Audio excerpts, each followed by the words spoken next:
Good morning, everyone. Thanks for having me here. I'm going to talk about red teaming, AI, and how we innovate at scale. One thing about me, I'm Evan Pẽna. I'm the global red team lead, so offensive security services for all of Mandiant, Google Cloud, worldwide. And I've been at Mandiant for like 12 and a half years now. So a long time. And I started when we were a private, smaller company back in the day in Alexandria, Virginia, which is just outside of DC. And I was there for a few years before I went to Los Angeles, California, which I was there for a few years as well. And now I'm in Texas, San Antonio, Texas, which is my home. And eventually I kind of made my way back there, for those of you familiar with the US. I've done a lot of things at Mandiant. I've run multiple regions from a delivery practice perspective. So I ran the West Coast Red Team. I ran the Central Red Team. I've been in multiple regions. And now I run the global team, which we have over 205 people worldwide only on the Red Team alone. So it's a large scale team. So there's a lot of challenges that come with that, of which I'm going to talk about today. And, but it's really fun, and we get to do some really cool stuff, which I'll also talk about. We're going to give you some real world use cases about this as well. I do want to thank you all for having me here. This is the first time I've ever been in the Balkans. It's a very different experience. I was in Albania before coming here, and then now here in Kosovo. All of you are the people I've met so far have been super friendly. So I appreciate that. You make us feel very welcomed here. So I really thank you for that. And thank you for hosting us as well, Darden. Even when we came in yesterday, I was with a colleague of mine, and we weren't able to check into the hotel just yet. And we were able to work out of Darden's office, and that was really fun as well. So we were there like half the day working. This is actually why I finished the presentation. So again, thanks for having me here. So this is not a slide to explain how awesome Mandiant is, for those of you who have heard of it.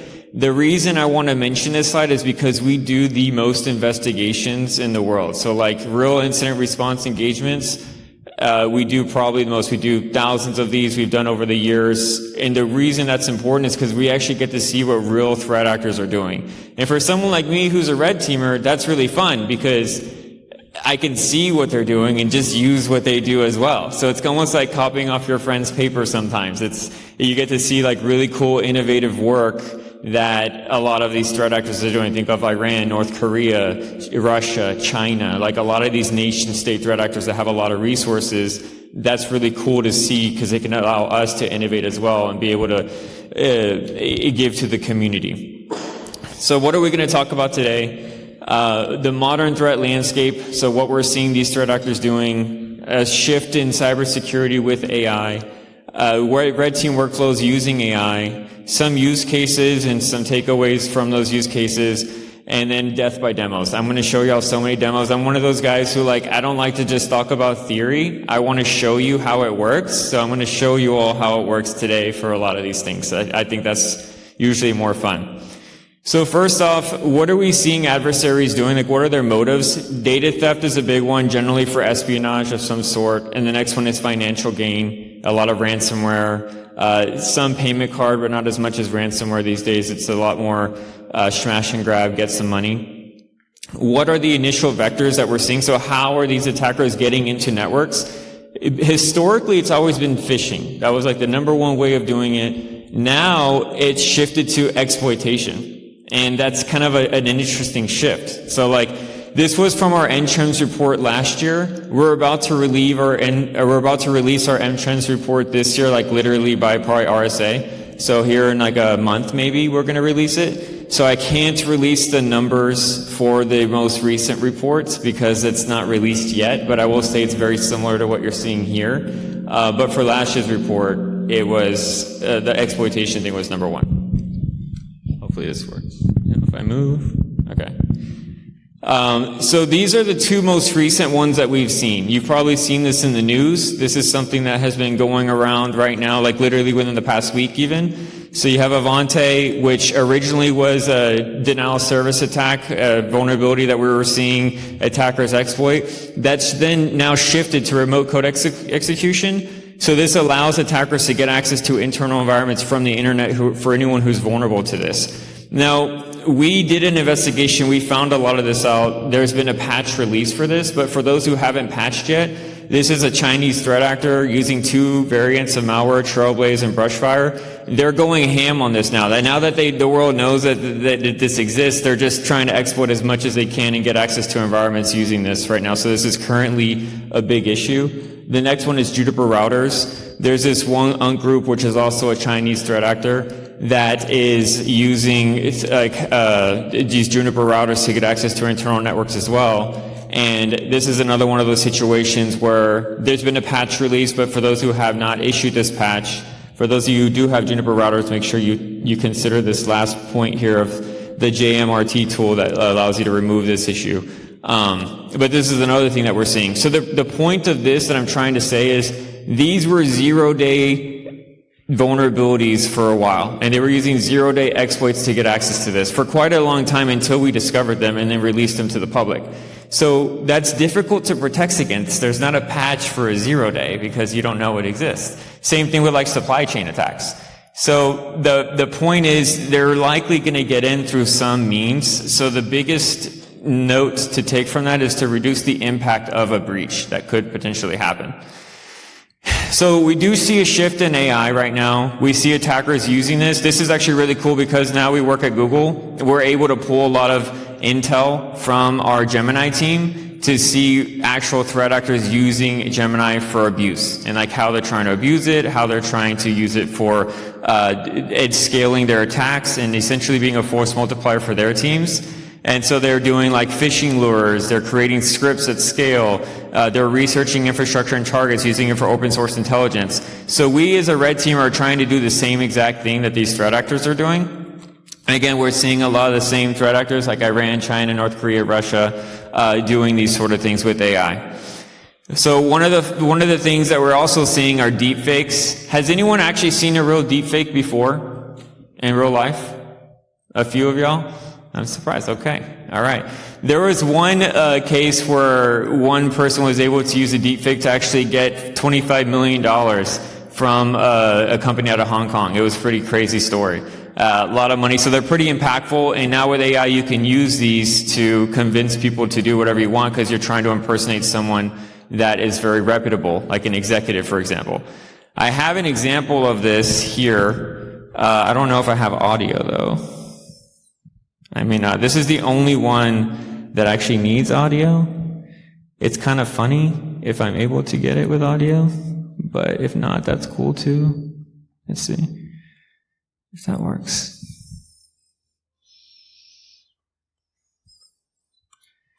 All right, here we go.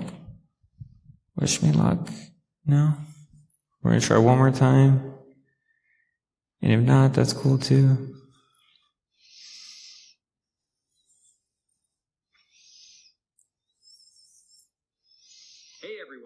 Okay, you could hear it here, but that's okay.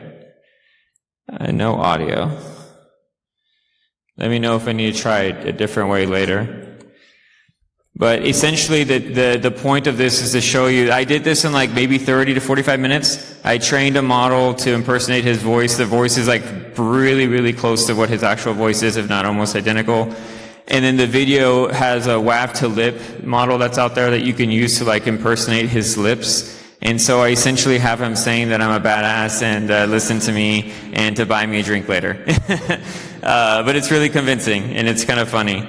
So now I want to show you all how we're using AI for good.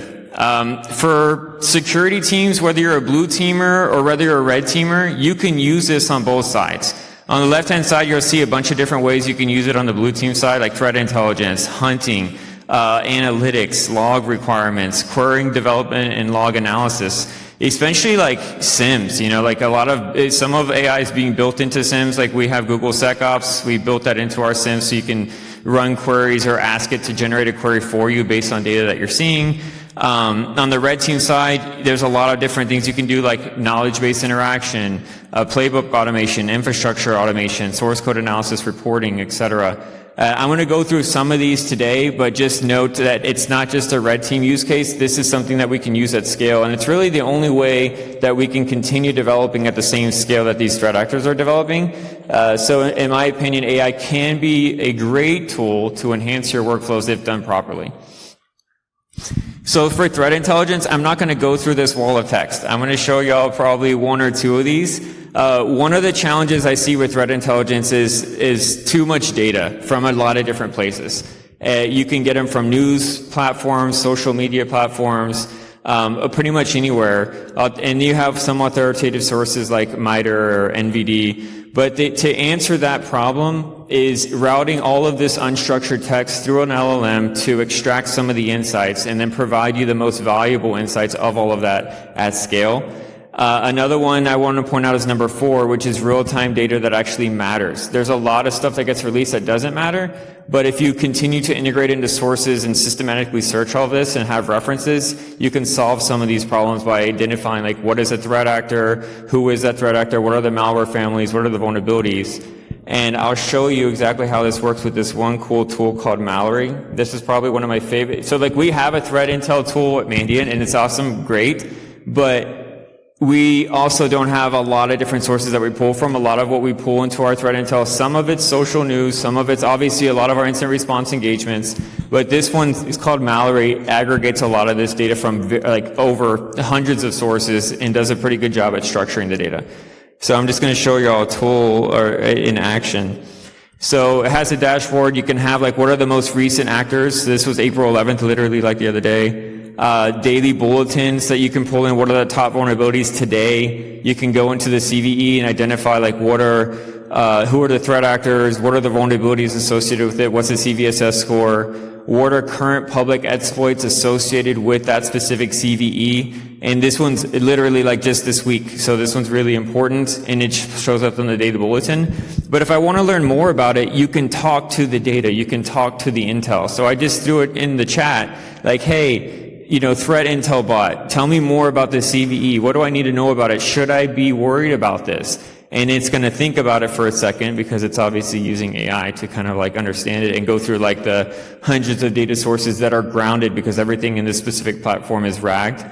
And it will tell you, this is exactly what the CVE is. These are the affected versions associated with it. This is the exploitability. The score is pretty high, so you're likely to get exploited if you have it. And it kind of gives you an idea of what the risk level is. I really like those sort of things, personally. Like from a threat intel perspective, I think that's really good. Then the next one I want to show y'all is a RAG example. Has anyone ever heard of RAG? Retrieval augmentation, yeah? Okay, feel y'all. So this is something that AI uses to ground sources. So for example, if you just ask Gemini or ChatGPT or whatever it is you want, like, hey, if I want to go get a drink later, what's a really good drink I should get? And it's going to say like, you should probably get a Golden Eagle. And that's going to be specific to here, right? But if I'm in Texas, for example, and it knows my preference of drink is, let's just call it an old fashioned or something, then it should know that about me, right? So if you have a source that is grounded and it says like, okay, now I know that he specifically likes an old fashioned versus a Golden Eagle, then it's going to say like, okay, I think you should get an old fashioned. You should probably get it from this place because that's the best place you can get it. That's grounding information. It has a reference to something that it should know. So if I have a red team, 200 plus people worldwide, and I want them to follow a specific methodology, I want them to understand if it's going to ask a question like, hey, how do I do a port scan or how do I do a host discovery scan? Basic examples like that. It should know to reference our methodology, not just some unstructured data or from the internet or some random stuff. It's going to say like run a SYN scan or something like that, but that's not how we do it. So I want to give you an example of this. So in this specific case, I'm using Vertex AI because obviously I work at Google and it's just the easiest platform I can use to show you this example. But you can do this with any AI, Claude, ChatGPT, whatever it is you want. So apply the same thing. You have a grounding source here. It's a RAG. So in this specific case, I'm going to hit RAG engine here.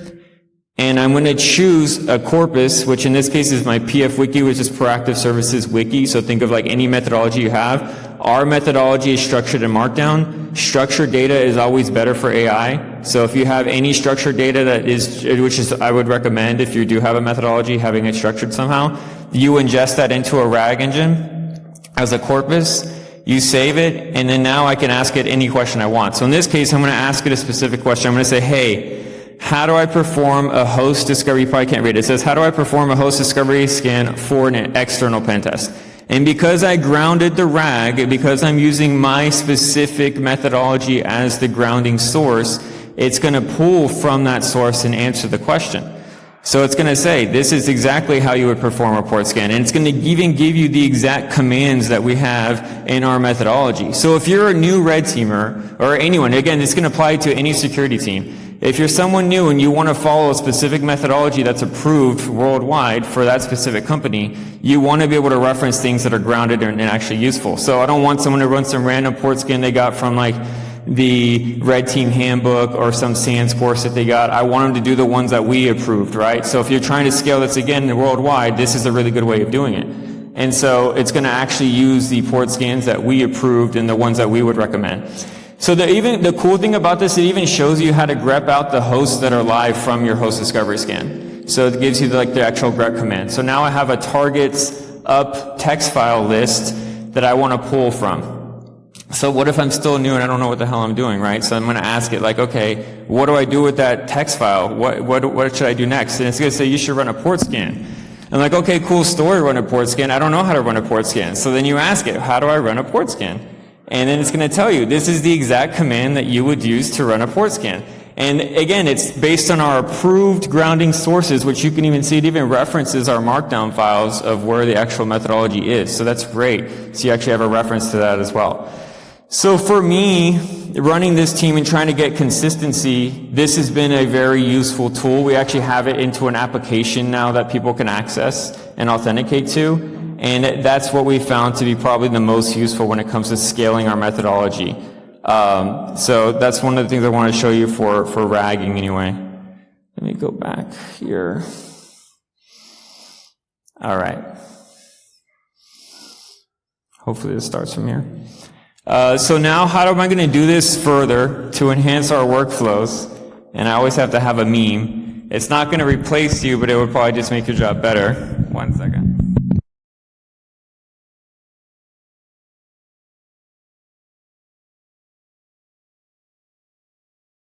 First thing I want to mention is, you heard me mention earlier structured data, like the markdown example I gave y'all.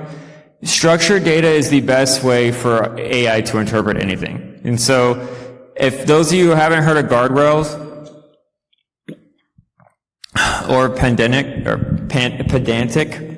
these are really good open source libraries that you can use to structure all of your data.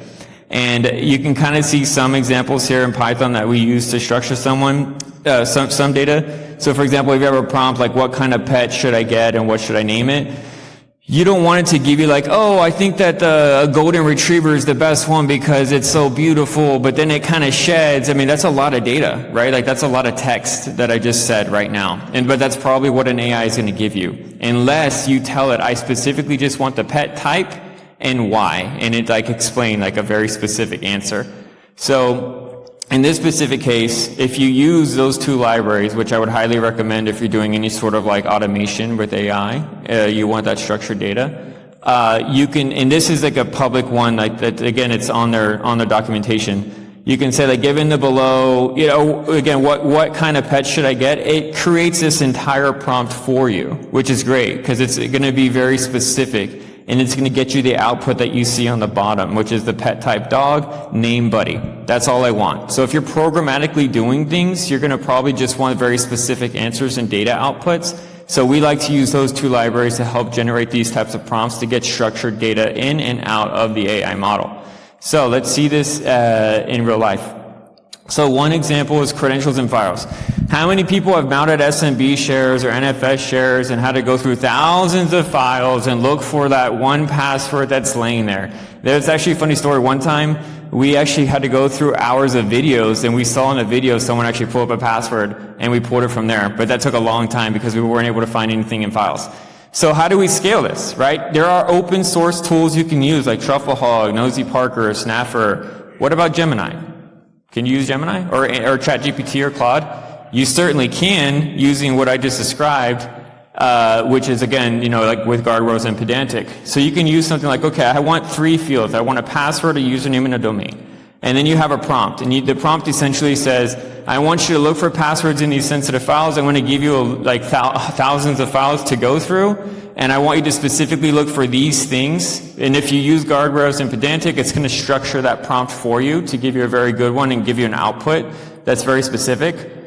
When I ran this was kind of the results, because we also compared it against Trufflehog and Nosy Parker. The true positive rate was better with Gemini, so using Gen AI, but the false positive rate was a little bit higher. But the biggest con that we saw was that it takes a while. If you're going through hundreds of files and it's using Gemini, it's calling out to the internet, it's parsing all that data, it takes a little bit longer versus like a local tool that's on your actual system going through all of that is much quicker.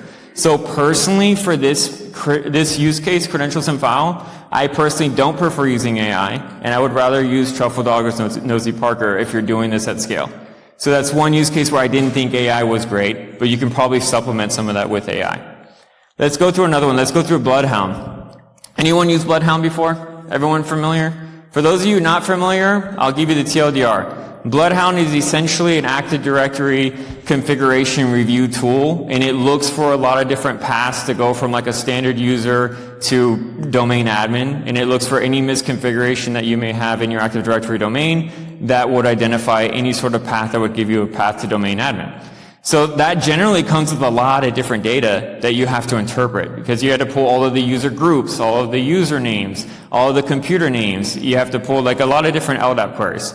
And so you also want to look for high-valued computers, or really servers, like SCCM servers, WSUS servers. These are things that will like send out patches to a lot of different systems. Your email exchange servers, jump hosts, domain controllers, things like that. So sensitive servers on your environment, we generally look for. So if I created another, again, using the same exact thing, right? I want to look for the name and the reason why it thinks that that's specifically important. And my prompt is going to say like, hey, given all of this data, which is generally Bloodhound output and all the LDAP data, I want you to go through this and identify sensitive servers that might be useful to me as high value targets. And so I went and actually did this with Gemini 2.0, and I used Pro because it gives you a large context window. What does that mean, large context window? It means that you can provide it a crap ton of data and it's going to handle it all, versus just using Flash as a smaller context window. It probably won't handle literally thousands. Like in this case, I had over 10,000 systems, like hundreds of files, and it was able to handle it all just fine. And it actually came back pretty good. Like if you look at the naming convention, SRVDC, it says the reason why that we gave you this one is because it's likely a domain controller, because it has DC in the naming convention. If you look at the backup system, it had BAC as right here, as you can see, SRV BAC 03. So it actually did a pretty good job at identifying these systems as high value targets. So I actually thought this was a really good use case where AI did a great job at helping me identify systems at scale. Now, for those of you red teamers out there, you've probably done this manually before. I know I have. So this I thought was really useful and it saved us a lot of different time. The next one is user clustering. So this is one of those, how many times have you been in an environment where they have segmentation, multiple domains, and there's a jump host. And a jump host is going to go to the other domain that has all your sensitive systems. And there's two naming conventions. You have like evan.pena, and then you have like evan.pena/admin, and that's my admin account versus my user account. You see this pretty commonly in domains or environments. So if I want to cross-correlate who's what, or if one specific user has multiple different accounts, usually you have to go through and like have special grep commands, or you have a click script to try to identify this through a file that has over 10,000 users or whatever. But you can probably use AI to do this as well. Again, I want the accounts list with a description, and this is the prompt I would use, essentially asking it to do that. Hey, given this 10,000 plus user list, I want you to identify the different clusters that you may find where there's correlation between a user and another user type account to see if that specific user is someone of high value to me. Is that someone going to have an admin account, an exchange admin account, whatever. So in this specific case, it did a pretty good job. And I know this sounds weird because it's like ADF-last, FLI. What that means is FI is first and then LA is last. So kind of like the first 2 letters of the first name and then the last 2 letters of the last name. And then that other one had ADF, so that's the AD and then the first letter of the first name dash last name, and then first dot last name. So this one specific account, for example, had 3 different accounts, so I thought that was a very useful, account to target. So this is kind of like the TLDR of the results, but it actually did a great job at identifying all the different accounts that had different types of accounts, so I could target high value people. So these are going to be people that will likely have an admin account and give me access to either the cloud environment, backup systems, hypervisor servers, things like that. So it makes your targeting way more efficient than just kind of going through and trying to get access to all different systems that may not have useful credentials. And then the last one is, if I know what targets I want to, the accounts I want to target, how do I know what systems they're on? Because you're not going to want to just smash and grab a bunch of different systems. So like, it would be great if I can coordinate this system. So like, this one user that has an admin account I know is on that system. So I want to target that system, try to dump credentials so then I can get access to his credentials and continue that cycle, right? And so in this specific case, SharPound used to be great for this, but these days you can't really run SharPound without privileged accounts. You used to be able to do it with a standard domain account. So what is a good way of doing this? You could probably use Gemini to do this as well. And so in this specific case, I wanted to pull a user, a computer, and a reason. And sometimes the reason can be that the name is in the computer description. Sometimes the username is in the actual naming convention of the computer itself, like Evan-Lenovo 2 or whatever, right? And that Evan's part is tied to my username. So Gemini can go through the thousands of computer names and the thousands of usernames and coordinate all of that to give you an actual understanding of which user likely will belong to what system so that you can target those users. So now you have a list of high value user targets and you can probably identify what computers they're on. So you got Gemini going through like a gigabit of Bloodhound data to try to identify these paths, right? And it actually did a pretty good job in this case. So in this specific lab environment, it thought A would be associated with laptop 1, B to laptop 2, etc. And we ran it against a few other environments that don't necessarily have this. We had like Evan-computer 1, and then it coordinated that with the Evan username. So it actually did a great job at this. So the overall results, credentials and firewalls, I thought was really slow. So if you're mounting SMB shares and going through those, I think those open source tools are probably better. High value targets, user clustering, and user computer correlation was great. I think that's a really good use case. If you do exactly what I described, you're probably going to really enhance your workflows and become way more efficient with it if you do it that way. So that's kind of the results of incorporating that into our workflows so far. At least we have quite a few other workflows that we're doing as well, but these are just ones that we find very often with post-exploitation. So now let's talk about application security. For those of you software devs in here, you're probably going to find this part fun. Web application hacking, there's so many different use cases for this. I'm not going to go through all of these, but basic code understanding, vulnerability detection, reverse engineering the source code, static analysis, payload creation and testing, and directory enumeration. These are all good use cases for using AI to help your web app assessments. And you can do basic prompts like, hey, explain what this code snippet is for the code understanding. Vulnerability detection, you can say, hey, look at these get and response requests and identify cross-site scripting or SQL injection. You can help craft payloads, etc. So I want to show you a demo of us doing this at Mandiant. We created this tool. It's internal only. I'm sorry. I know it sucks. We haven't open sourced it. But you can use the same idea and apply it to your own methodology. So in this specific case, we have a burp extension called Note Burp LM. This is a pun off Notebook LM, for those of you who are familiar with the Google Notebook LM. And this is pretty basic, right? So you have, in this case, a few, let's just look at like number 233 down, I think, right here. You have a post request, right? That's a user login. And that's generally going to be any post request that has a login, right? Generally going to be a login. And so if I want to pull the previous 5 requests, for example, and that post request, and I want to identify like what is it actually doing, you usually go through the different requests and try to understand it on your own. Well, in this demo, I'm going to show you all how we can do it with AI. So I want to pull like the previous 5 requests to that one post request and maybe the one after. I'm just going to send it to the extension that we created, NoteBurpLM. And then I'm going to go to the extension tab. I'm going to select all of those so it understands that the context that I want to refer to are all of these requests. And then what's also cool is we have a quick check button down here. I'm going to say, hey, look, I want to analyze the authentication authorization of these requests. And it's going to go send it to Gemini. It's going to have a predefined prompt that we know has usually like good results. So that one click will just automatically generate the prompt that we want for us. And it's going to go through all of these requests, the get and response results of it as well. And it's going to identify any issues that might be associated with this login. And the results are, you're going to find pretty good. Now, this is a test environment with like a known vulnerability associated with it, but even in production, we found this very useful. And so it's going to go through all of the analysis for you, and you read through the analysis, and you're going to notice some vulnerabilities like, okay, the password hash is in the JWT token. Probably not a good idea because that gives you exposure.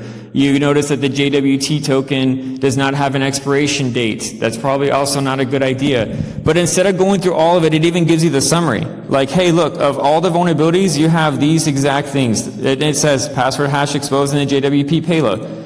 The JWT expiration date does not expire. And it gives you like the TLDR of all the analysis that it gave you, but it also gives you the actual analysis itself. That did it in seconds, right? That's pretty good. Not bad. A really good use case for application security in this specific case. And it's what we do, like I said, at Mandiant. Has anyone done that yet in terms of like incorporating AI into your application security workflows? Is that the first time some of y'all have seen something like that before using AI? Well, that's great. We're winning then today. The next one is going to be mobile application assessments, right? Similar concept. Has anyone done an assessment against a mobile application or developed a mobile application before? A few of y'all? So the cool thing about mobile applications, especially Android, is that you can decompile them and you can look at the source code because they're just Java at the end of the day. So it's like not difficult to do that. And so generally the workflows for any mobile application security, depending on it, whether it's iOS is one thing and then Java is another, you can do a lot of the same workflows that I just did with the web app piece to mobile as well. So you, again, basic code understanding, vulnerability detection, things like that. So there's a public tool called JAD AI. So this one is open source. You can go use this today if you want to. And it's really good because it will decompile the APK file that you find. It will go through the entire source code, which can be pretty long sometimes, or have a lot of different lines of code. And it will give you a lot of the analysis that I just showed you all with the web app, but in mobile. So in this case, it's going to spin up an MCP server, and it's going to hook into Claude in this specific case. So you can use Claude to interact with the data. You give it an APK file, which I'll do in a second. While it's doing, I'm going to grab water. And an APK file is any Java, or really any Android application. So this applies to Android application review. And you can see it has all of the source code now because it decompiled it for you, which is nice. And then now you can interact with that data. So you can say, hey, look, I want you to look at all of the different, selected classes associated with this specific GUI that's up right now, and provide me with like the vulnerabilities associated with this application. Typing slowly though. Has anyone used this framework before? Again, this one's public, so if anyone, wants to use it, you can. Okay, great.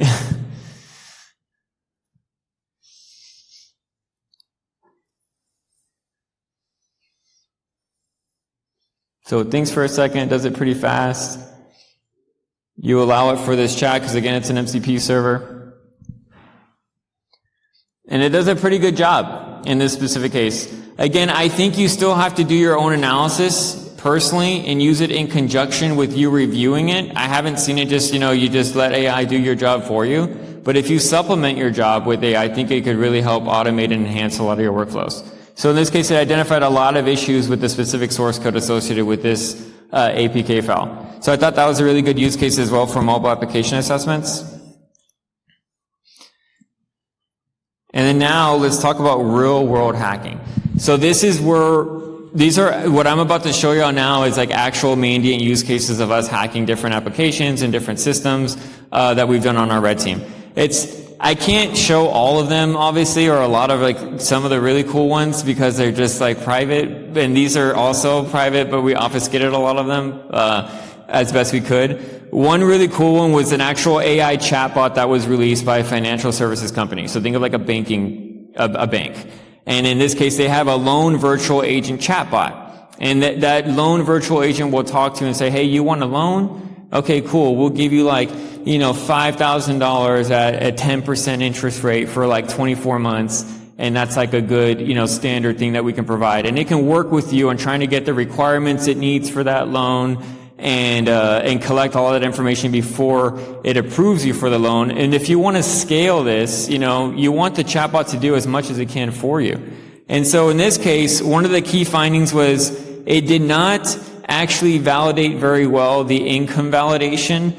In this case, we created some fake income validation documents from this Animal Crossing character. And we said that we make this much money a year, we're rich, we have money just raining everywhere, we're badass, and it actually approved that the document was valid. So it didn't actually have a really good system to validate income statements. And the reason why is because there was no RAG file. So remember I told y'all earlier about our methodology being RAGed? It has like an approved process that is grounded and it can reference. If it doesn't have an actual standard operating procedure document that it can follow for income validation, it's just going to assume that whatever it gives you is good. So that's why it's really important to have grounding sources that are very valid and part of your standard operating procedures. So in this case, we asked like, hey, what's the best interest rate you can give me? And it says like, okay, let me look at our formal documentation. It didn't have any. And so, okay, cool. If you don't have any, let me tell you, hey, this is kind of the standard, what people are giving out in the banks, but sometimes you have to offer the secret loan application. And the secret loan application is a 200-month loan at 0% interest, which sounds great. I would want one of those. And so you can give this, if you want to. And it says, okay, cool. Now I know, now the system knows because it doesn't have a RAG, it's not referencing any documentation. Now it thinks that it knows what it can give and approve. And so in this case, you continue talking with it to get the loan application approved to you, and it did approve a 200-month 0% APR loan for the specific user that we were interacting with. So this is like a very standard prompt injection use case, but it's actually real. The good news is they didn't go to production with this quite yet. We tested it before it went to production, but it was so ridiculous that we still found this in an environment that was about to go to production not too long after we did this assessment.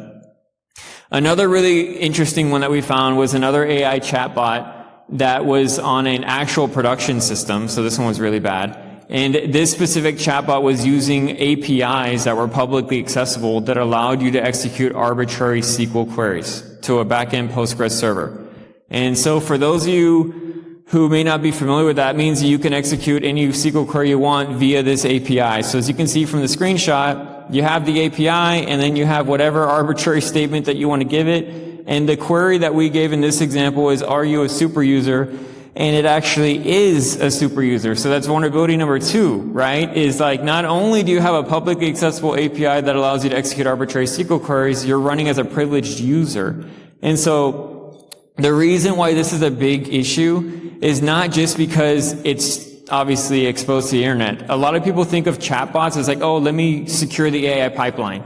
Let me make sure I train the data right. Let me just, they're focusing so much on securing the LLM or the AI that they're not focusing on security 101, which is architecture and infrastructure and the application itself. You need to lock down your APIs. You need to make sure that your Postgres server is not running as a privileged user if it's something that you're exposing to the internet.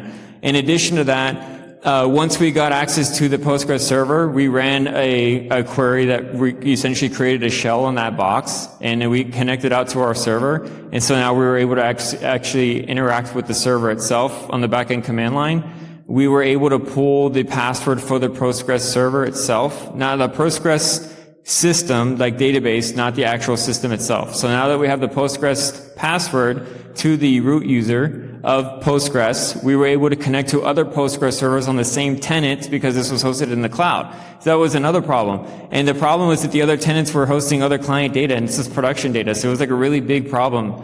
So multiple critical vulnerabilities here that we identified from an AI chatbot that was released. And then this one's one of my most fun engagements here that I want to talk about, is from eBay to 0 day.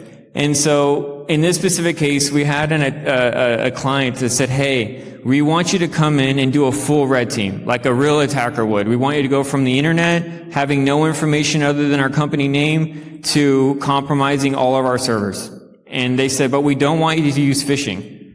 And we're like, well, why not? Like, real attackers use phishing all the time. And they said, but you remember that M-Trends report you released? You said external exploitation is the #1 way in, so that's what we want you to do. And we're like, we could spend weeks trying to develop like some sort of exploit to get access to your internal environment. Like, is this really practical? And he's like, yeah, look at your M-Trends report. This is your shit. You got to go do it. And we're like, okay, cool, man. Like, we'll do it. All right, cool. Calm down. So we just did all of this OSINT, looked at their entire external attack service, and we identified this RHub Turbo Meeting application. And we're like, this looks kind of interesting. It looks kind of like janky. This was done last year, so it did have a recent copyrighted 2024, but it had a version and a build on it, and it said it was powered by this RHub server.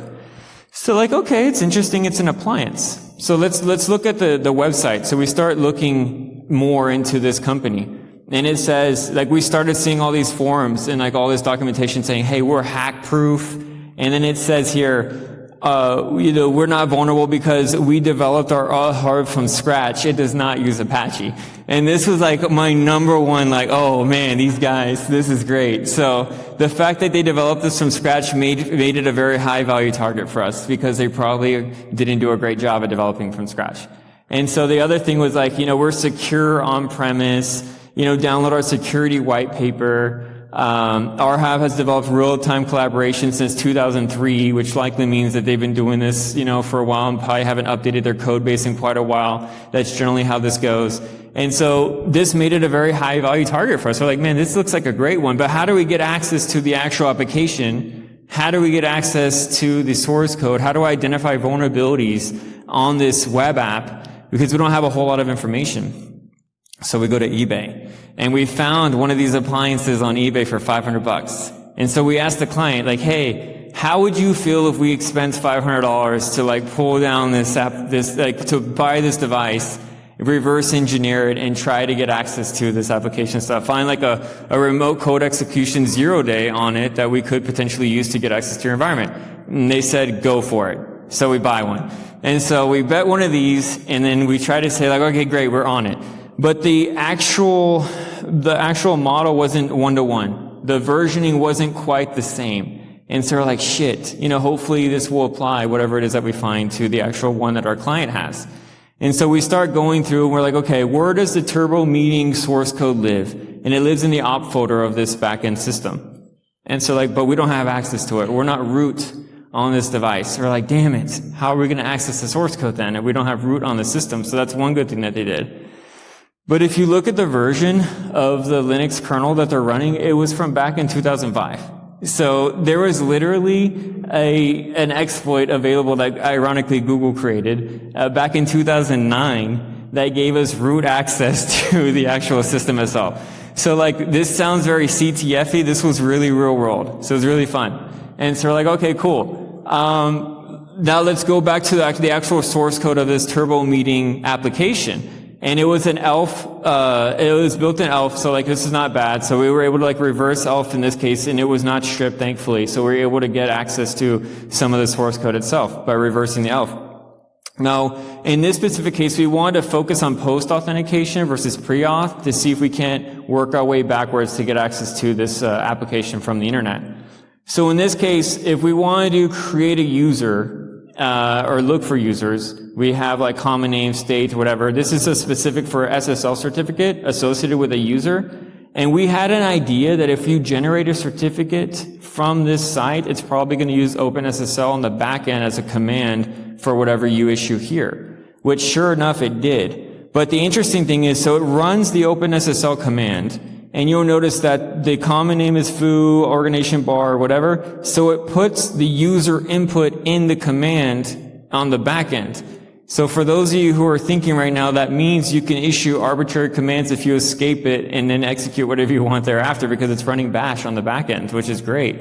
So that was a good finding in the first place, right? So then we're like, okay, cool. Let's try to actually do this. So we run a curl command.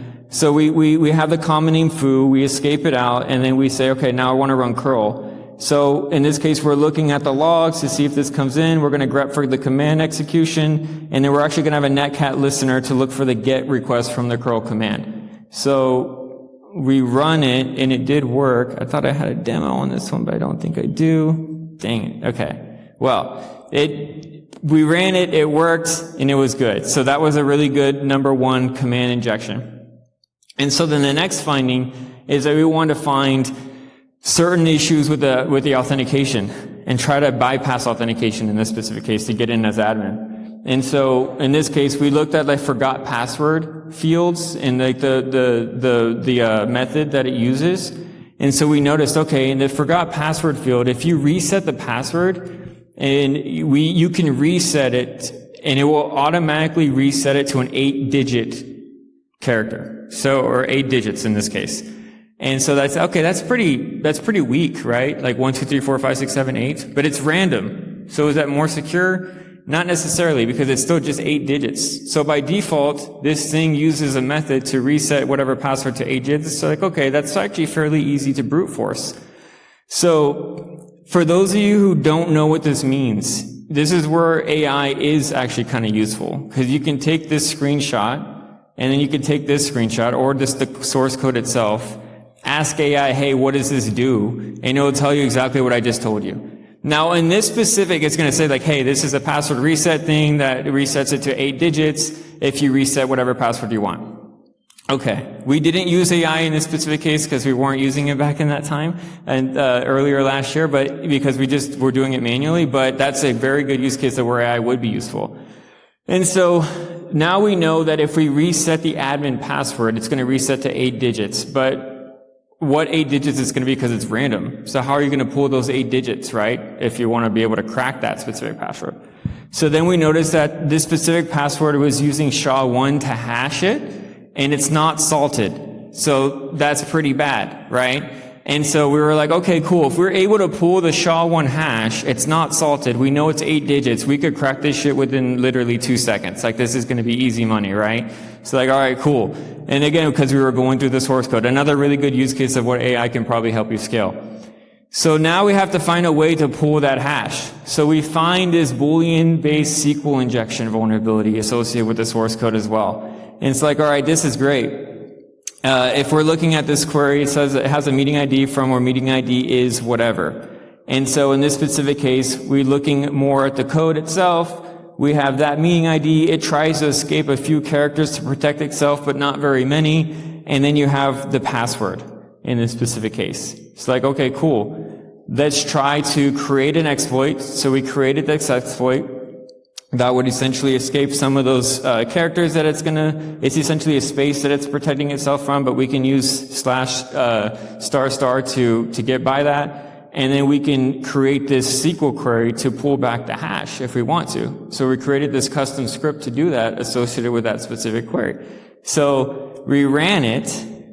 I have a video, so this is good. So we ran this script against it to see if it actually works. You can't see it very well, but it pulls back the character of the hash line by line, character by character, to eventually get the full hash in the end. And because that hash we know again is 8 digits, after we reset the password, of course, it was crackable within a second. Like, it was like super fast.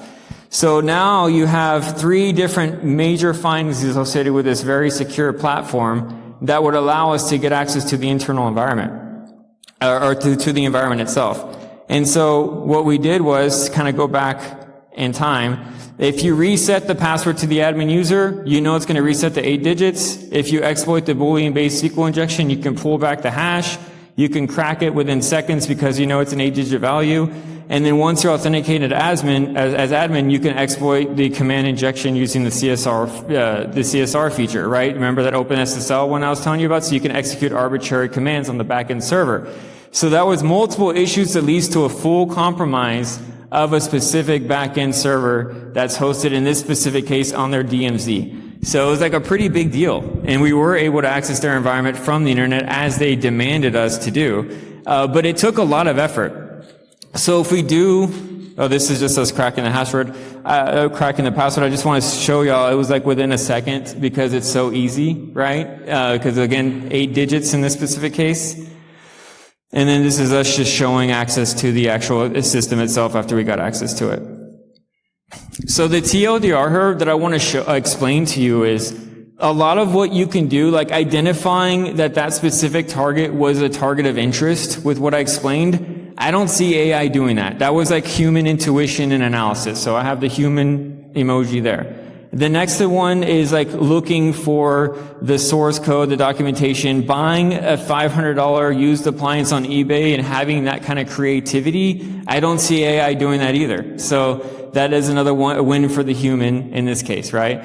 Going through the source code and identifying the ELF binary, looking at the code associated with that, being able to identify, even creating the exploit, at least to some degree. I think that's kind of a combination of both the human and AI can probably help you with that workflow as well. So I have both emojis on this one. And then the other one is identifying 3 CVEs that include remote code execution. I think that's also a little bit of both. So you can kind of get an idea, like could AI really solve that entire problem for you? Probably not. You really have to have a little bit of both in this specific case. And I do want to highlight this, like, this is like true creative red teaming. This is like going outside the box, not just thinking, you know, what you, like scanning and reporting. Like, this is like real hacker stuff. I mean, we had 4 weeks to do this. Threat actors that are nation state, they have years, months, a lot longer than we have. We only had 4 weeks. And so, in this case, we went the extra mile. So now that we have all of these 0 days associated with that turbo meeting application, we did a quick Shodan query to see how many people in the world have this application exposed to the internet. And we identified over 300 that had this exposed to the internet. And then we went a little bit further. We have this internal tool called Google Cookbook that allows us to use advanced Google searches to kind of do what Shodan does. We identified an additional 100. So now we have 400 systems on the internet that are vulnerable to these 3 0 days that we identified. And so we're like, okay, cool. Let's go into our Salesforce system, identify which one of those are Mandiant clients. And we identified a couple of those as well. And we notified them. We're like, hey, just so you know, you have this external turbo meeting, application exposed to the internet. This is the IP address. We strongly suggest you take it down because if an attacker does what we did, could probably, be compromised. And then finally, we worked with third-party disclosure to actually disclose these vulnerabilities. But believe it or not, this specific RHub company, they were very apprehensive to us. They're like, you know what? No, you're freaking lying. We don't believe you. We're not going to patch shit. You're just like a bunch of hackers trying to get money. We're like, we're not asking you for any money. We're just asking you to fix your shit. Like, we don't care about anything else. And they were like, no, you're just lying. So they were actually very difficult to work with. But eventually, we got to a point of getting the CVEs released and publicized so that people understood this. But this extra mile piece, I also think is important because the AI can probably help you with the Shodan part. It could probably identify a lot of externally exposed devices, but the disclosure piece, they're working with the actual companies to explain this and getting the CVEs released is the human part. So I think that's where you kind of need a little bit of both. So my overall observation of this new threat landscape and the evolution of AI and incorporating into your workflows, I truly believe a breach is kind of inevitable. Again, supply chain attacks, 0 day compromise. We're seeing this all the time. Even the one use case I just gave you on the red team, if attacker has enough time, they're going to find a way. So you really want to reduce the impact of a breach. I think that, you have an increased risk, so you have to increase your strategies and defenses. I do think AI is a powerful tool that you should incorporate into your workflows if you do it strategically in a smart way. Don't just assume AI is going to solve all of your problems. Like you saw just in the examples I gave you, it's not going to solve all your problems, but it can supplement you and help you in a lot of different ways. It has its limitations, of course. I do think you have to keep a human in the loop, as I explained throughout the entire presentation. Remember that they like structured data. So if you are going to be using AI to help supplement your workflows, try to do it in a structured way. We have playbook automation that we're doing right now. And we're using YAML files to automate some of that playbook automation because, again, it's a structured format. It has the exact playbook in a structured way. AI can ingest that really well as well. Some other cool examples that I couldn't mention today that we do that are really high impact. So like you saw that one use case I gave you. Our red team specifically, even though we're one of the largest red teams in the world, we're still kind of boutique in nature. We still do these very creative, cool things. Some recent cool things that we've done, we were able to prove that we could move a train. We hijacked the control system. We reverse engineered and created our own control to actually move a train forward and backwards. We were able to compromise a cruise ship, which was also really big. And we've done many other really cool things as well. A word of caution, if you are going to use open source frameworks, if you are going to use AI, if you're going to use a lot of like Claude and OpenAI, if you don't fine tune your data, if you don't truly rag and ground your data, it's not bulletproof. It's also vulnerable to hallucinations and, bias and all these other things that are currently risks associated with using LLMs and AI in your environment. Make sure you try to use security best practices associated with that as well. There's some frameworks out there. This is just one that Google released called Safe. That's really good. There's many other ones as well. I just want to give you that word of caution before just going out and conquering the world with AI. Thank you for having me. I don't know if I have time for questions. This is my QR code for my LinkedIn if you want to connect with me. And again, I really appreciate you having me.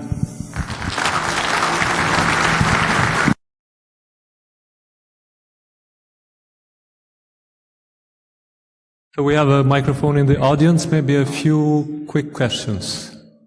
Anyone? We just want our to scan QR codes. Okay, cool.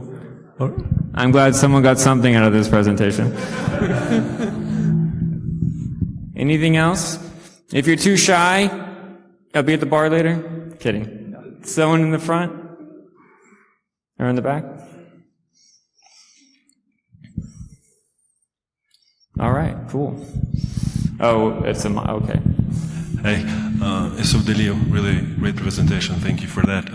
You all agree, I guess, that AI is a powerful tool, but sometimes one of the concerns is its reliability of the results. And you have a slides on that you have numbers that you measure how good AI does, and it's not often that we see that. The slide about carving credentials from files, you had the number there. So I was wondering if you did some, if you repeated your result or your testing to see if the results change when it comes to numbers, and if using a RAG approach would actually fix that and have same results approximately all over again. Great question. The reason those results existed in that one example was because it was comparing to two other open source tools. The problem with the other example is that it's still using Bloodhound and aggregating the results to correlate analysis, but does human analysis, unfortunately. So it's difficult to have a certain percentage of results tied to your own intuition of reviewing groups and users and coordinating those with computer names and all that. There's not an actual tool that does a great job at that specifically to compare the results to, so I didn't have statistics associated with that because I don't have exact numbers other than you doing it on your own. But we did prove it much quicker and a really good, at least first glance, go look at these exact things because it gave you those results pretty good. And in my opinion, those did great, but unfortunately no real statistics because it wasn't compared to another tool. Any other questions? Over there in the back.